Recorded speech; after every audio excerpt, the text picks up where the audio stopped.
welcome back to the Sports Desk Live. It's your man's one more time, Dedrick L. Hicks Jr. And we are back for yet another year and another episode of the State of the Union of the Jacksonville Jaguars. And this your man Black back once again. One of your favorite sports artists back in the building. D. Shaw, y'all know what it is, man. Let's get into this, what we're about to do, man. I am Rashad. And I am here because my brothers want to talk about the Jaguars. You do too. That's why I'm here. Yeah, I'm here. Yeah. They want to talk about the Jaguars, so I'm here. This is foolish. Yeah, this is going to be a different type of show, and we had some things going on last week. We had a storm come through here, so a lot was going on for everybody, so we weren't able to be on last week because we definitely had some plans. But we're back today. All of us are doing well. Families are doing good, and prayers and positive energy to all those that are affected by the Hurricane Helene that came through and really devastated the panhandle of Florida, all the way through Georgia, the Carolinas, and Tennessee. So much love, much prayers, and much positivity to all those people trying to pick their lives up after such a devastating event. All right. So we're back hopefully to bring some entertainment, to bring some value to this catastrophe that is down here in Jacksonville, Florida, as our Jacksonville Jaguars are sitting at 0-4. 27th overall pass offense in the league, 22nd total overall offense in the league, 30th overall defense in the National Football League, and with not a win on the table. So we're going to go around the block, man, and really voice our thoughts, opinions, frustrations, and just kind of really empty the tank, because I'm going to say this. I'm not going to sit up here all football season and try to figure out why the Jacksonville Jaguars are where they are. I'm not doing that this year. And this is the time where hopefully you all that are watching out there, you can comment in the comment box, leave your questions. If you know us personally, hit our phones up.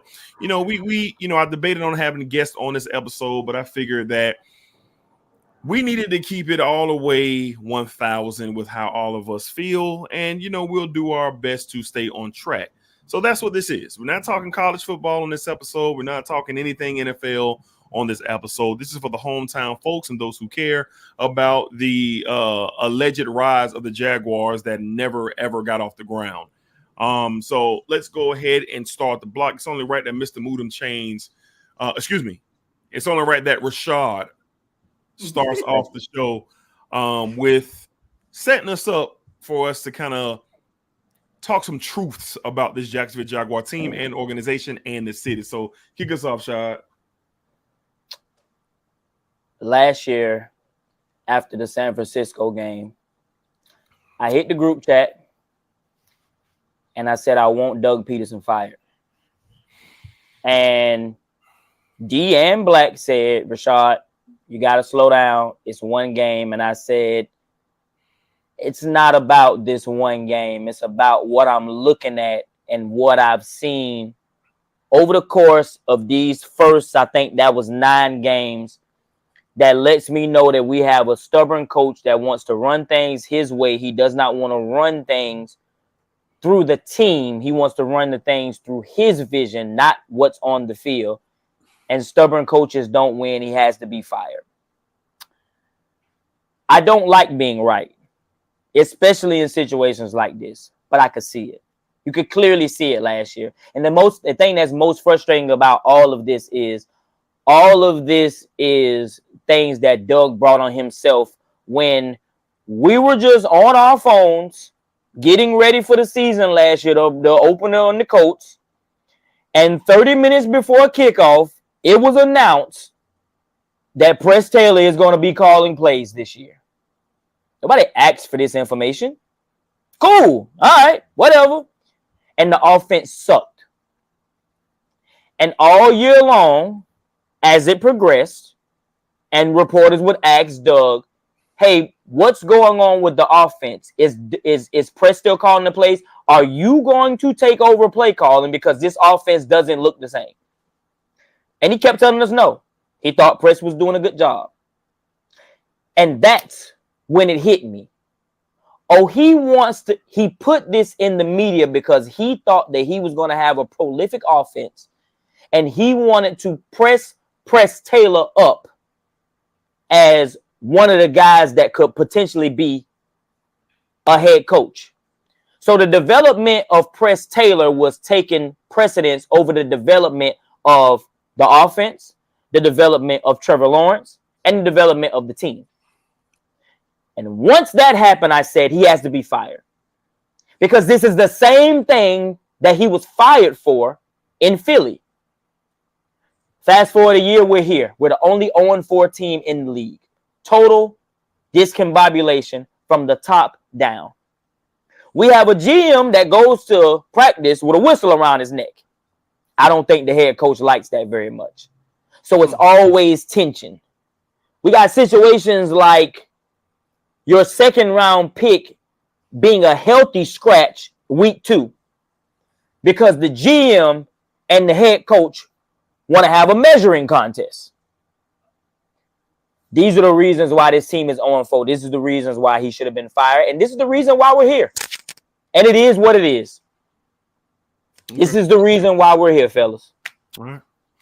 Black, give you opening thoughts on where we are.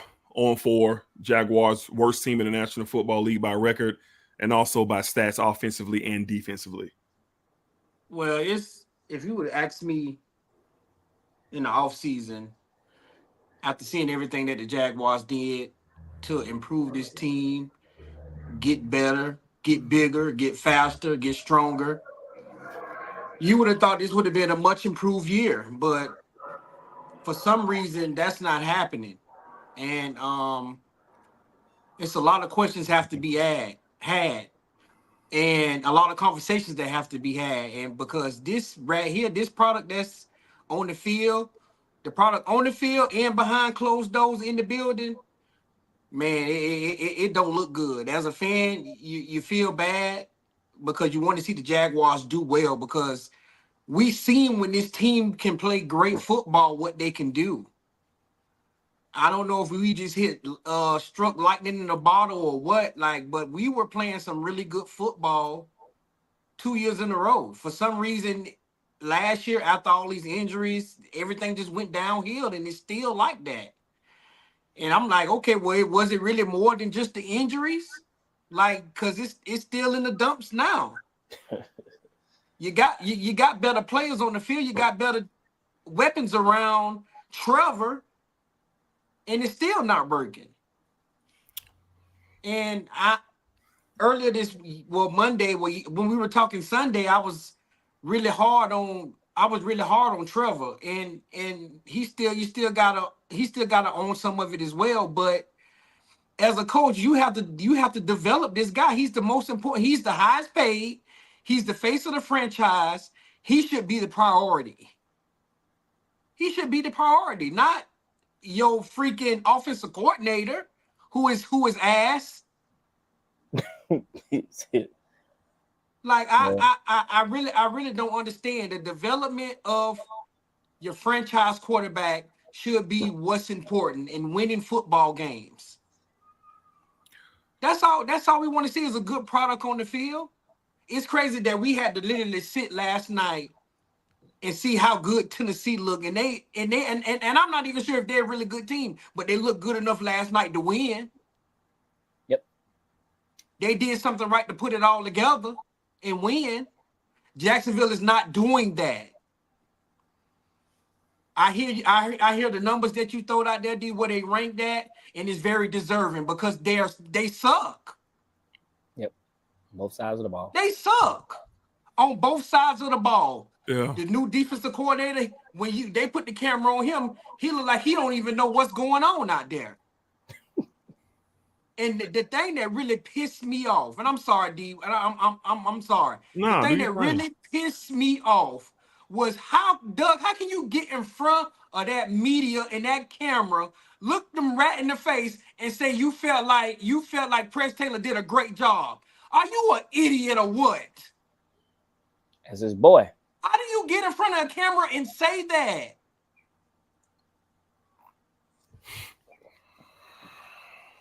This game against Houston let me know, it's not a winning mentality in the building.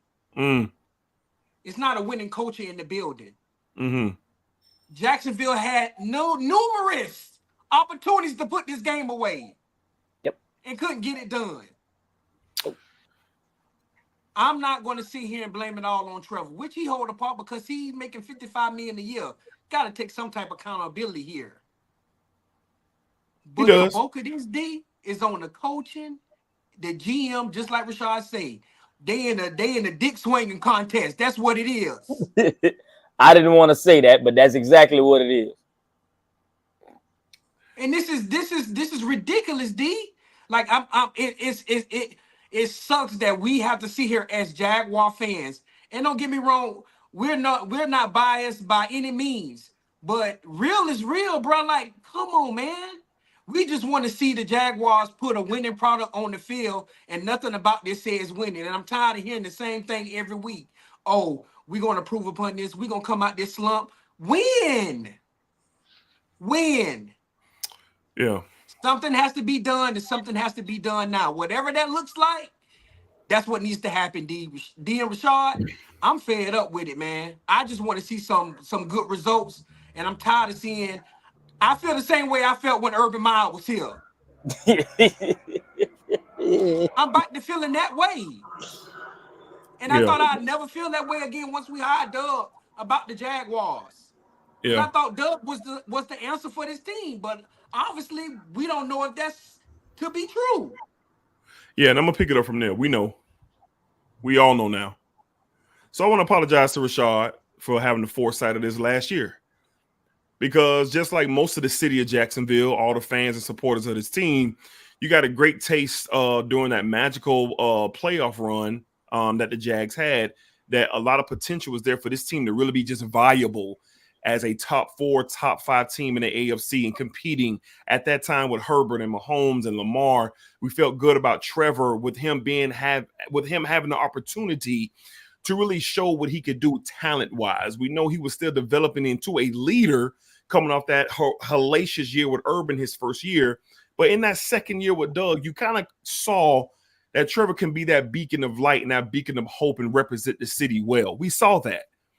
We saw the fight in his team in that playoff game against the Chargers when they were left for dead. The stadium started to leave. People started to go home. But that team came out and they fought. They fought against a very game team, and they got the win. And they advanced and went on to Kansas City and played a hell of a game and had the Chiefs on the ropes, but ultimately the Chiefs prevailed. Now we come into next season. All the hype in the world. And rightfully so.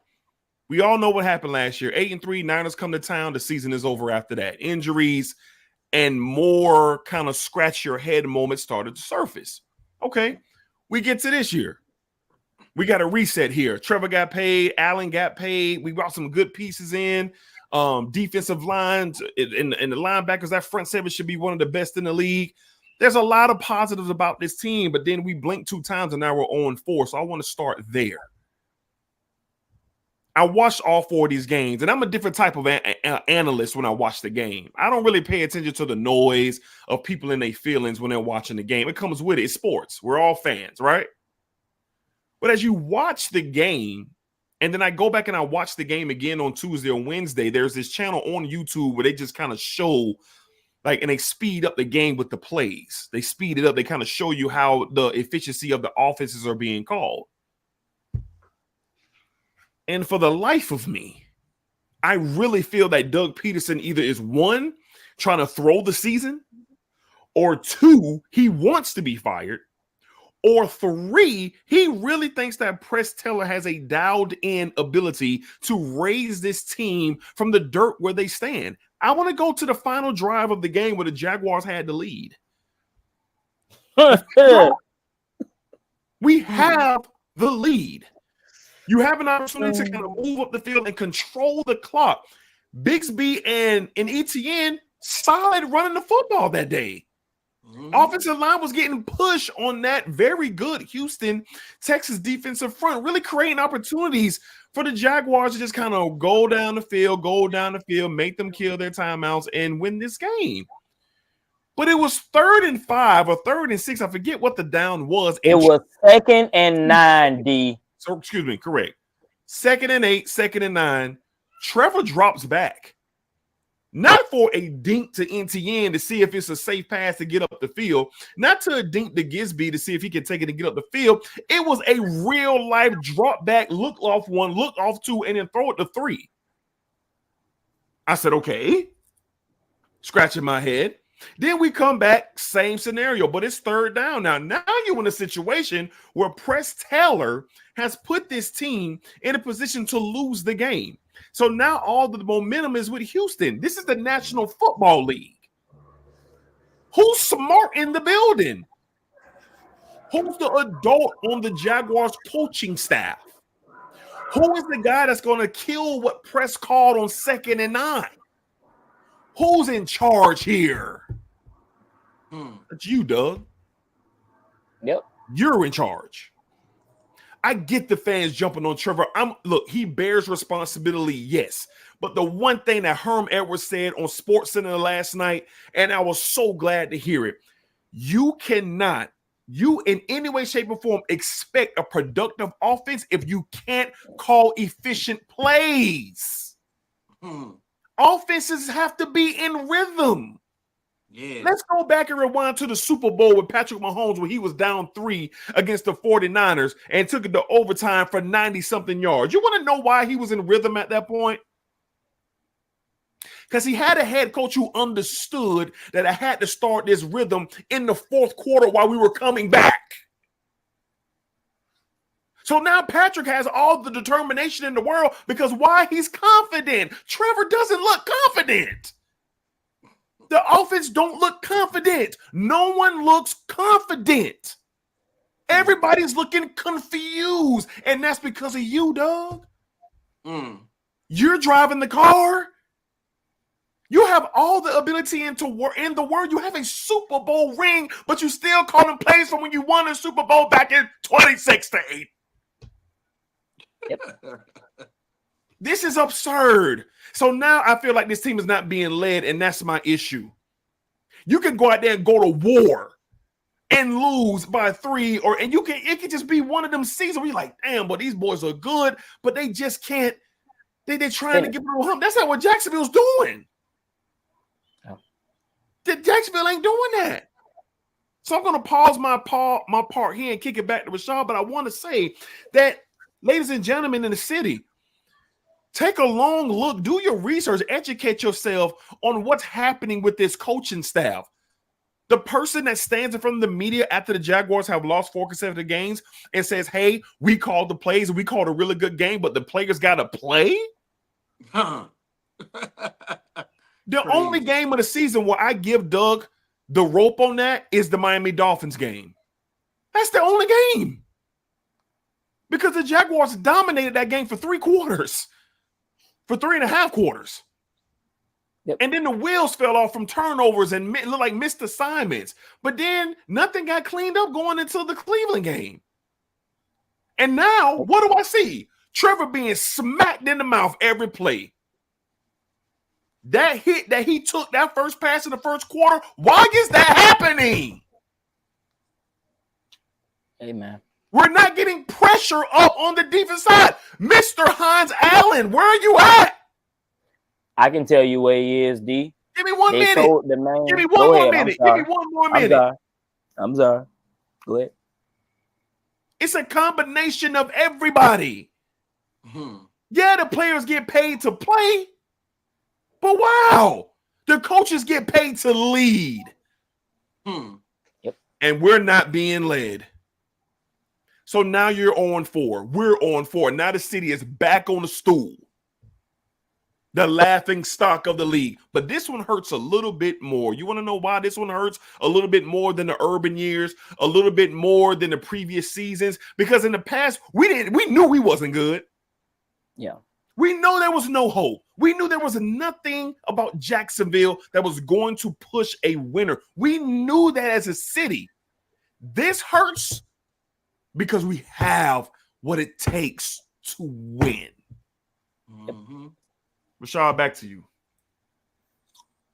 For your Josh Hines Allen point, he had 17 and a half sacks last year. They told him to gain 30 pounds.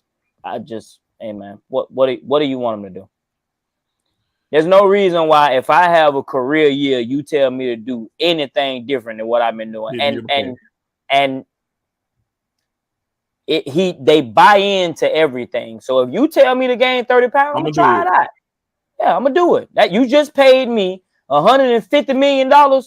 You want me to stand on top of my head? Cool.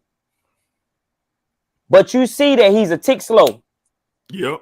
He's been close to having 5 sacks in these 4 games. He just a little bit slow. It's them 30 pounds. Them 30 pounds is on him. He has not gotten used to having that type of weight. He's used to being able to close, and he's not able to close. He got too much weight on him. Now he has a concussion. Yeah. I think that the reason why the team doesn't look confident is because they don't believe in the plays. Trevor doesn't believe in the plays that are coming through his headset, and he's not relaying it with confidence to the team. They all know. He knows it's a dumb play that's coming in his head. He's relaying it as if a dumb play, and the players are looking at him and saying, "Damn, Trevor think this shit stupid, and so do I. Yeah, but we gonna go out here and do this stupid shit." Yeah, and that's the reason why it looks the way it looks. Your defensive coordinator actually does not call bad games. He just loves to hockey shift and leave his best players off the field for downs at a time for whatever reason. I don't know. He say he saved them for the end of the year. You 0-4. And this is the most injuries in the early part of the season that Jacksonville has had in a very long time. So very long time.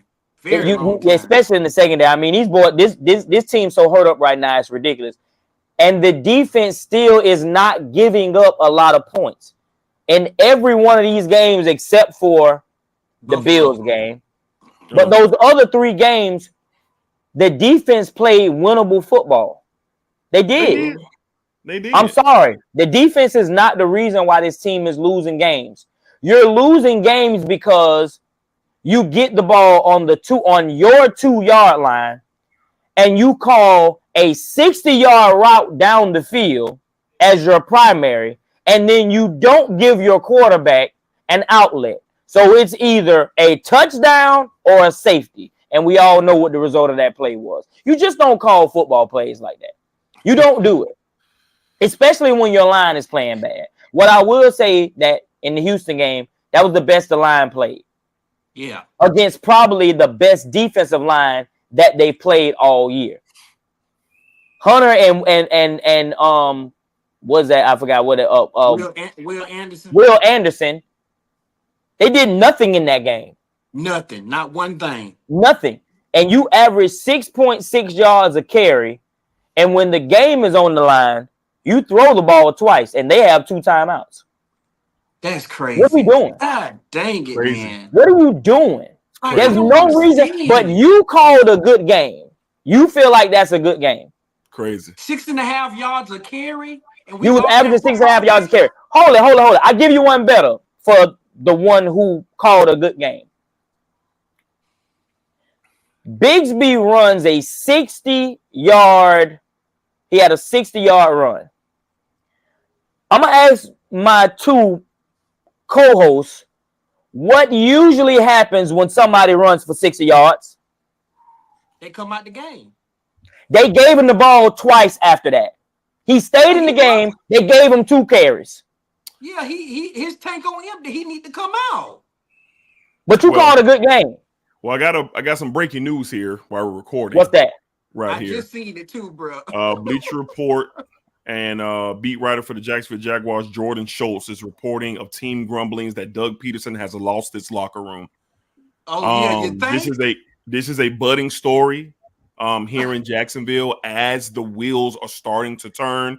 This is from Jordan Schultz from Bleacher Report. He's a live beat writer here in Jacksonville that is very connected to the Jacksonville Jaguars. So when I see something like that, not to cut you off, Rashad, but of course we're going to pivot to this. Good. When I see things like this, that means the players are talking. Yeah. It's not front office talk. It's not Shad Khan. It's the players. And it's not just any players. It's not just any players. It's your leaders. It's your leaders on the football team who have the respect by others who are having these conversations. So I opened up the article, and the only thing that I see, because I can't read the whole thing, is Warren Sharp, a fellow beat writer for Bleacher Report, is saying shocking insight to the state of the Jacksonville Jaguars locker room.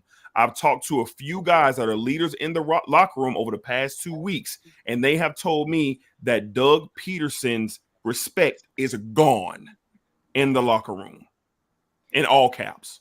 So this is live, fresh report as we're recording this show, courtesy of Bleacher Report. The article is available. You can see it if you want to go read it for yourself. Bro. The man sat up there in a press conference and said, we're coaches. We can't do it for them on the field. And we're 0-4. Are we in this together, or are you trying to save you and your boyfriend job? I'm going to go ahead and say it. So I want to read the quotations from the press conference from Doug Peterson. He says, as coaches, we can't go out there and make the plays, he said. It's a two-way street. So you guys can sit here and point the finger all you want, and it's fine. Point it right at me. I can take it. Okay? I can take it. So whatever you want, ask me. Say whatever you want. Write whatever you want. Go ahead. And this is from the leader of this football team. As I'm reading that, it sounds like this is a child. Come on, bro. Talking. You know what? It sounds like a child. Yeah. This is what gets me. Doug is a former player. Come on, bro. He's not acting like one. You are a former player who's been on the other side of being in bad seasons of stuff not going right as a player, but to get up there and say something like that, what are you doing? I'm not shocked. I'm not shocked he's losing the locker room, bro. I'm not shocked at all. No, it's not breaking news to us. It's breaking news that it's now out in the public forum, because that tells me that the players are now speaking. They're now speaking. And it need to be, because everything trying to be hush mouth behind closed doors when it's a damn hurricane behind closed doors. Bro, what I don't want is for the GM to be able to infiltrate this kind of the way he did the Urban situation and get in the Shad's ear and say, see what I mean? I can actually turn this thing around. Just give the team to me. Let's go ahead and fire Doug. We go fire Press, and we go get this thing together, because it ain't me. See, the players don't like him either. And if Shad listens to that and he allows this man to hire another coach, you'll never be successful, because GMs never are supposed to be seen on a practice field. They're never supposed to have a whistle around their neck. You are impeding on the progress of the coach by coming in his domain, which is the field, and inserting yourself into this. If you are on the field, you're not supposed to have no dealings with none of the players. I just wonder, and we all know, we all know Shad Khan's not the football owner. We know that. But he's a businessman. Yeah. And fool me once, fool me twice, fool me a third time. What does that say about Shad Khan? I don't want to absolve him from any blame here either. Yeah. Because what has to happen is very clear and very evident here. This front office needs to be cleaned out. This coaching staff needs to be gone. Trevor Lawrence and the talent, and God bless Brian Thomas Jr. Man, we sit here and watch the ability that this kid has, and it's like, if we see it, how come the coaching staff don't see that he needs 12 targets a game or more? How don't they see this? Shad Khan is not absolved for this because he said at the beginning of the year that Rashard reported this on the weekly Jacksonville Jaguar matchup show week 1. That Shad Khan said there's a time. The time is now to win. We've done what we felt like we needed to do. We spent the money that we needed to spend. Shad Khan needs to clean house. Doug Peterson needs to be gone by mid-season. He need to be gone now, D. He needs to be gone. So once again, we're in a situation where we got to figure it out. But Shad got to stop listening to people. And he need to go get on the airplane and he need to go fly to Detroit and see what the hell they got going on up there. He need to get off that plane when he get to Detroit and see what they got going on out there. And then he need to go on another plane and fly down to Washington and see what they got going on out there. And then when he get off the plane of going to Washington, he needs to get back on the plane to Washington and he needs to fly out to Kansas City and see what it looks like to have stability. This is what the Jacksonville Jaguars need, and maybe y'all won't agree, but I truly believe this, and I believe this for a couple of years. They need to hire Tony Baselli as VP. The same thing that they had him before, because I listened to Tony like talk football. Very bright. And he's a bright guy, and you know that he loves Jacksonville. So I think that having him as an EVP to assist Shad. Hey, I know you don't know, but I'm a Hall of Famer. Yes. And I've been around the league. I understand the way the golden years of this franchise, I was one of the guys. Yes. I can go and make sure that the next time when you do clean house, if you hire me as EVP, I will assist you in getting you a GM. I will assist that GM in getting a coach. And I will make sure that the football operations as a whole is being ran the way it's supposed to be ran. And I think that Tony Baselli can do that. Yeah. But for some reason, he keeps trusting these outsiders. They need to hire Tony, man. Honestly, I would hire Tony Baselli. You need some homegrown, like you just said, you need some homegrown pieces in this building. Yeah. It's like you watch this team every week and you know that it's possible to win. I think they're gonna win the next 3, D. But that's the thing. That's the thing. You know that they have what it takes to win, but we don't have anybody leading us into the right direction. Yeah. There's several examples that I feel like Shad Khan can use and look to try to inspire, to get the right people in the building, man. This is exhausting. Yep. This is tiring. And it's so bothersome because you know you have what it takes to win in this league. I'm going to take it to Trevor Lawrence. We watched him at 13 years old. Starting quarterback for the Clemson Tigers. And anybody who was listening, they said that, hey, Alabama is going to blow Clemson out in the national championship game because of this kid. And what did we see? We seen this kid beat one of the best teams ever and the greatest coach ever handedly. You want to know why? Because he clearly has the talent to play with the elite and beat the elite. He had great culture and great coaching. Yes, he had a foundation around him. So you see what a player looks like when they don't have that. Go around the league. Look at Jalen Hurts in Philadelphia. He ain't been the same since Frank Wright left. Yep. Nope. Nick Sirianni on the same chopping block as Doug Peterson. Both of them gonna be looking for jobs next year. That's wild to even think that. So when you have the pieces in place that make that camaraderie and get your building how you want it, you got to cherish that. And Shad Khan got a job to do. Yeah. He got to get the right people in place to build leadership. Let me ask y'all this. And I was thinking about this earlier today. Is Shad Khan one of those owners? It seemed like every other owner in the league, and I could be wrong, seemed like they kind of locked in and focused on really winning. Seemed like Shad Khan just kind of sit by the side and let Doug and let Press kind of do this thing. He don't seem like he's an owner who's really wants to win, in my opinion. No, I totally disagree, because I think Shad Khan is the best kind of owner to have. He got a unlimited wallet, and he gonna let you do your thing. He gonna let you hang yourself if that's what you want to do. But he gonna give you time, and he gonna give you resources. That's the best owner in the world. If he gonna give me time, he not gonna fire me in 2 years, and he gonna give me anything. If I come to him and say, "Hey, I need a new practice facility," I'm gonna bill it. Hey, I need to go get this player. It's gonna cost $100 million. Done.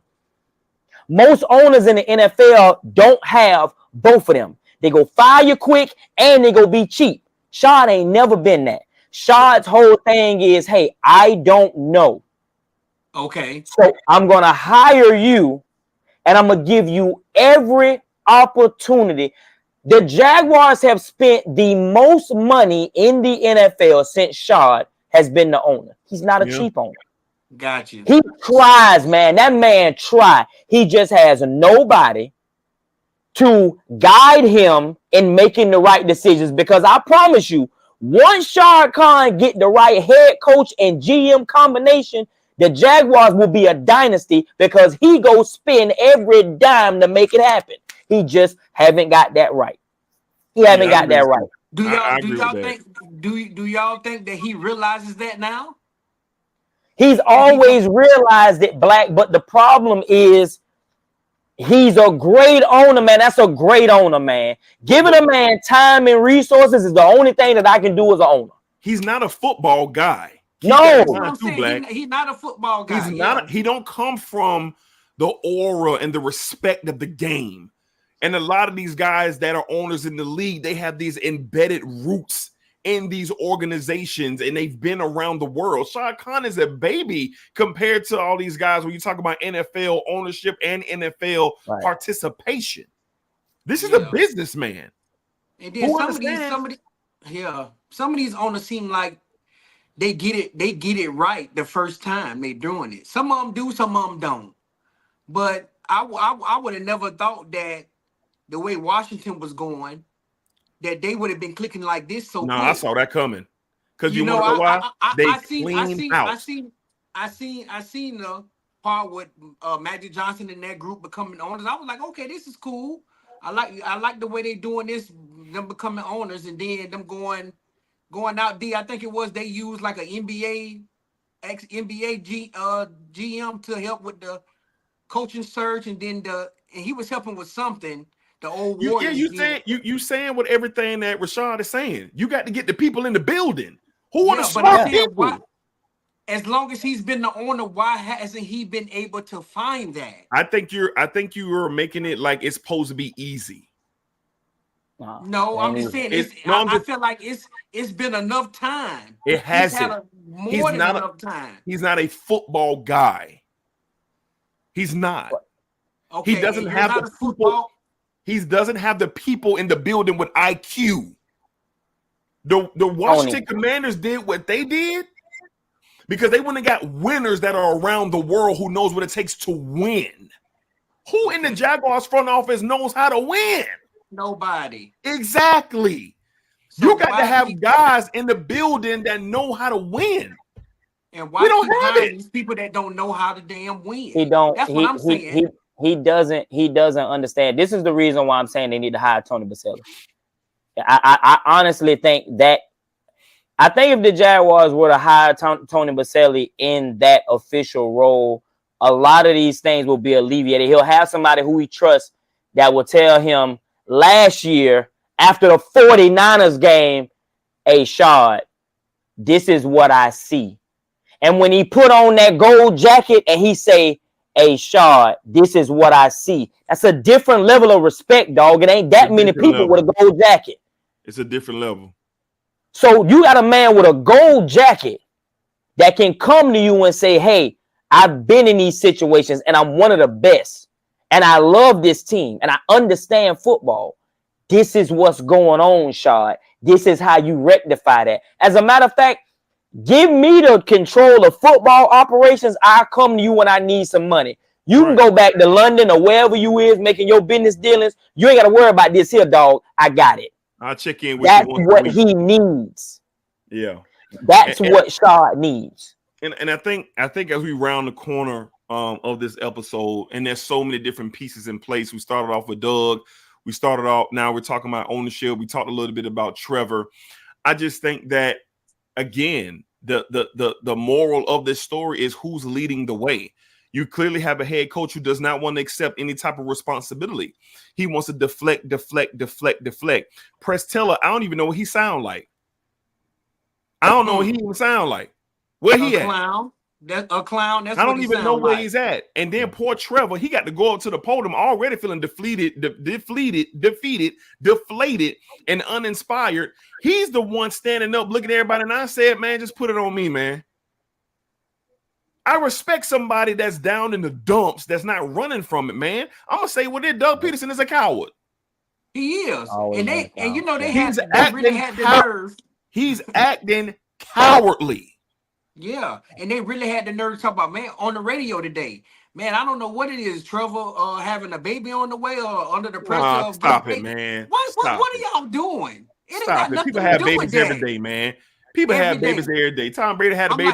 What's the conversation y'all having on the radio? What's the conversation y'all had it? You're talking about Trevor when you need to be talking about Doug in that front because office. They're fans. You got to remember, everybody's mind is different when they're processing the game. You're talking about fans. Fans are emotional. We're emotional. You're invested. You want to win. But now we got to talk reality here. And this checklist I'm about to create for everybody watching, it's 3 things on that checkbox. Doug Peterson, Press Taylor, and a GM who I don't want to name. They gotta go together. Yeah. And until that happens, like Shad said, until that happens, if the GM is able to weasel his way back into Shad Khan's ear and relive this horror all over again for the 3rd time, then I got to look at Shad Khan different.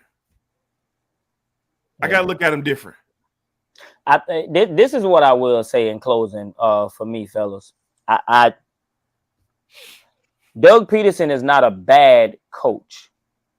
What he doesn't want to do is adjust. I think that his system would truly work with an offensive line like he had in Philly. Because remember, they had hardly no weapons, but they had the best offensive line in football, and he was able to run his system because it was a line predicated system. Now, well, let me ask you this. I'm gonna let you continue, but I just want to ask you this. Him having the best line, what does that have to do with him? What does that have to do with him not taking back responsibility of this offense then? His system versus him calling plays are 2 different things. Right? No, it's not. It's actually not. Here's the thing. The same plays that Doug would call are the plays that Press would call. That's why he's sitting there with the headset on saying, I would do that too. I'm pretty sure that he vetoes a lot of stuff that he does. It's the design of the offense for the team. It has nothing to do with who's calling the plays. It's the plays themselves. They're not conducive for this team. If the offensive line plays great, if they were a great line, he showed you in Philly. He won with a backup quarterback, an aging receiver, a mediocre receiver, and a great tight end. He didn't need weapons. But he had like 4 running backs. It was no number 1, nothing. My system is I'm getting the ball out to these players and they're going to make the plays. But when I need to take a shot, my line is going to control. When I want to run the ball, my line is going to control. You don't have the line here, but you got all the weapons, so it doesn't work, and you're not adjusting. You want to call your offense the way you want to call it with a team that can't run it. So it's not that the plays don't work. The plays don't work for this team. And they didn't try to fix the line. They fixed it. They blamed everything on the center. The center was bad. But you didn't do anything to fix your old left tackle that's just old and beat up. You went and got Ezra Cleveland, an average guard at best, and now both of your tackles are struggling. So now your system can't work because your system is a system that's predicated on the offensive line being dominant. It is what it is. I feel you on the offensive line thing. I agree with you on that. But also at the same time, when he was in Philly side, he had a competent offensive coordinator in Frank Wright, who knows how to call the offense. I don't think I can. Doug wasn't calling the play. Frank Wright was. Doug and Frank Wright was calling the play. That's why the coach went out and hired him the year after that. Yeah. He was calling the plays. That's why Doug don't want to call plays, because he feel like whatever offensive coordinator they're gonna be able to get the job done, and that's not true. Press is not a competent offensive coordinator. He don't know what the heck he doing out there. I think it's the plays, though. I feel you on the offensive, but you gotta if it's your system, you need to run it. Obviously, he can't get it done. Yeah, that's where I'm at with it too. I get the plays. You gotta have a competent offensive coordinator who can go out there and take over your offense for you, and he can't do that. He can't run the offense right. Shot, I get the plays. Doug didn't have no worries in Philly because he knew Frank Wright was gonna get it done. I get the play shot. I really, really do. That's why I'm saying I'm watching this. He's still calling plays from his Super Bowl year. And you're right. They are not working. Like they're not working. Like the spacing of this team, he's not taking advantage of the space. Like these guys are not getting the space. You have weapons out here who predicate themselves on great footwork, hands on the ball, getting to a seam and getting up out of there. They're not getting in the space. And then Trevor's not getting to a rhythm, and I'm with you, Shad. So it's just as bad. If you're not going to tweak or restructure your offense to what you have, that to me, that makes you even worse. Yeah. To me, because you saw this last year, and you brought the same offense back.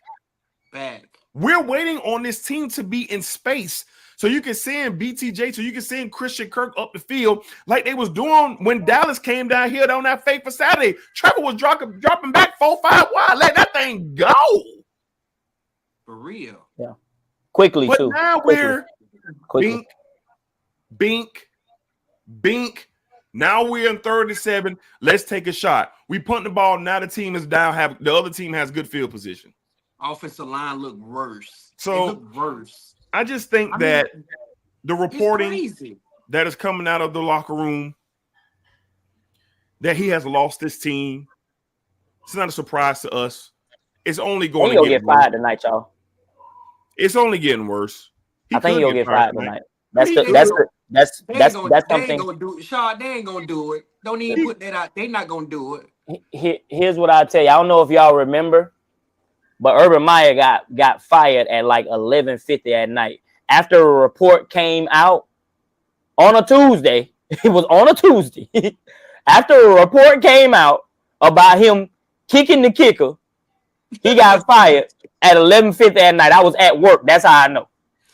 I was at work that night. But Doug ain't kicking no players, bro. See, he ain't kicking no players. But if he's lost that locker room and he's 0-4, he'll get fired. But here's the thing. I don't think Doug will back down from Shad Khan. I think if Shad Khan called Doug phone and want to have a conversation, Doug going to keep that same temperament. He's not going to bow down. Especially if Doug feel like he good. Doug That's what I'm saying. The way he talking to the media, he has to know his boss is watching this. That's my thing. He feel like he good. That's Doug what I'm feel saying. like he good. He talking to the media like he's straight. So his boss is watching this. So if Shad Khan pick up the phone and want to have a conference or a Zoom conference and have a conversation and ask him, hey, what was that about in the press conference? I can see Doug Peters saying, well, what do you mean? What do you mean? I only told the truth, Shad. What do you want me to do here? And Shad should simply say, I wanted you to win. I wanted you to get us to a position where we could be competent every single year. But since you can't do that and you don't seem to be in the position to try to fix that, I'm going to relieve you of your duties. Yeah. That's what I hope takes place. And the sad thing about this is, what's that? You know what the Jaguars needs? They need to follow the trend. You gotta get some young, up and coming, young-minded coaches in here who love football, who's played the game. They need to get that in here and stop getting these coaches who feel like they on a pedestal already. They done enough, or they want it this way. No, get some young minds in here. Get you a young coach, a young offensive coordinator. Go hire Joe Brady. But here's the thing. But here's the thing about Doug. No one's going to feel sorry for Jacksonville because when Doug was a free agent head coach in waiting, he was the hottest name on the list. He was and here's why. Because he was a part of that RPO type of brand of ball that came to the National Football League that came out of college. He was a part of that regime of that RPO style of play. So coming into the Jaguars job at the time, we all was like, okay, we got a guy in here who can revolutionize an offense and really bring a different feel to the game. And he did. But like Shad said, that was 2 years ago. Yeah. The game changes every year. Hell, the game changes every week. So that's the thing with Doug. He's stubborn. He's going to stay in the way because he believes so much in him and his people and what he's done. He's not willing. He's not willing to reconsider. That's the problem. It's not the fact he's not capable. He has a Super Bowl ring. We know he's capable. Let me ask we know he's capable. Is it any way possible that they can find a way to turn this around, or is it already done? No, you're 0-4. You're 0-4. It's not already done. You say it's not done. No. I think they can compete, Shaw, but I think they can compete, but they're not going to win. But what? They're not going to win. We know those first 4 games was the toughest games. We even looked and talked about it. Like, I understand. They're the only team in the league playing 4 straight playoff teams from the year past. I understand. In the first 4 games. I understand, but you didn't get a win. You didn't get one win. You didn't set yourself to win, but 2 of these games, and it was a piss poor effort towards the end of the game. But moving forward, the schedule gets a little easier. Well, listen. When I say they're not going to win, I don't expect the Jaguars are going to run here. I don't see it. No, not that kind of run. So, will they win a couple of games? Okay. But it ain't going to make us feel no better, is it, fellas? No, it's not. Exactly. It's not. Exactly. Shaw, close us out, man. I think the Jaguars will probably win the next 3 games just simply because of who they're playing.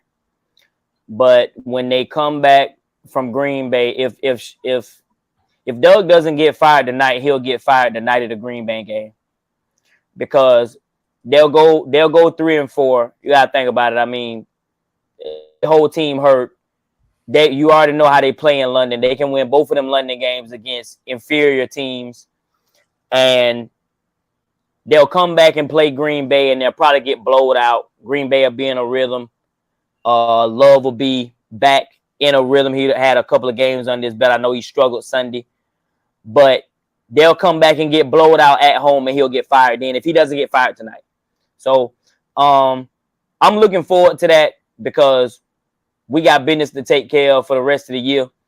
I don't think the team can get it together and make a playoff run. But I'm going to tell you something, y'all. That AFC South is bad. That is a bad division. Yeah. It's bad. And it's a bad division, dog. I thought Houston was, and Houston is not as good as I thought either. So No, they're yeah, not good. They're not good. They undisciplined. CJ Stroud has played good Sunday, but I mean, they literally gave. he They literally he said had the y'all come. best. He had Yeah, the they best literally season. said y'all come on to win the. Come on to win the game. Y'all come win the game. Yeah, yeah, I don't With know, all but those flags. Right. well, Right. we apologize for any of the echo that you guys experience in the audio. Yeah. Right now we got a really bad echo, so we apologize for that. But we want to take some time and come out and talk about the Jacksonville Jaguars. As we live in the city, we're from this city, born and raised in this city, and we just owe some attention to kind of express how we feel. And I know a lot of you guys out there watching was looking forward to that, especially right here in the city. So we're gonna wrap this one up. We'll be back soon with your college football and your NFL talk. Stay tuned for your WWE coverage. We'll be doing some things upcoming for Bad Blood, so stay locked in there. And we'll be back soon. So sorry for us not to be so energetic and zippity doo-dah, but we had to get some things off of our minds and off of our chest tonight. So we'll see what happens. Jaguars have the Colts coming up this upcoming Sunday. This is the throwback 20-year anniversary game, all that. And it's so crazy that you have a home game for the Jaguars where this is the first pick'em game of the season. So that means there's no money that can be made on this game except for over-under trade. It's literally a negative 150 plus 125 game. You can't make no money on this game. Wow. You only can pick the over and under, and it's set at 4 to 6 points. They're giving the Jaguars and Indianapolis Colts +3 and -3, virtually a pick'em game because you gotta have 3.5, and they're not even giving a half a point to the Jaguars. God. Vegas is picking the Indianapolis Colts to win this game more than 61%, according to Yahoo Sports, are picking the Indianapolis Colts to win this game. 39% for the Jacksonville Jaguars. So that's what we got, and that is depending on Anthony Richardson and Jonathan Taylor even playing, which they look like they are going to play. Shoot, hey, Joe Flacco playing. Yeah. And you know what Joe Flacco did to the Jaguars the last time he played them? Yeah, I don't care to discuss it. All right. Yeah. All right, man. So we'll be back soon. Y'all enjoy the rest of y'all week. Have a great week. This is the State of the Union 2024. The Jacksonville Jaguars. It sucks that we got to do this again, but we got to be we got to be true, and that's why we're here. So subscribe to the Sports That's Live. Hit that thumbs up. Share spread the word that there's a young and up and coming fresh show out of Jacksonville, Florida, where we're discussing several sports. And we got the short content coming. A lot of y'all seem to appreciate that when we drop our thoughts on the games, a post and previewing of college and NFL. We will continue to do so. So y'all stay tapped in as we bring different forms of content to continue to grow this platform. All right. So until next time, that is Rashad, Mr. Moodham Chains. That is Black. I am your boy, Desiree L. Hicks Jr. We are the Sports That's Live, and we'll see you guys on the next show. Go Jags. Go Jags. I guess better yet, I hit him with the rawr. Okay.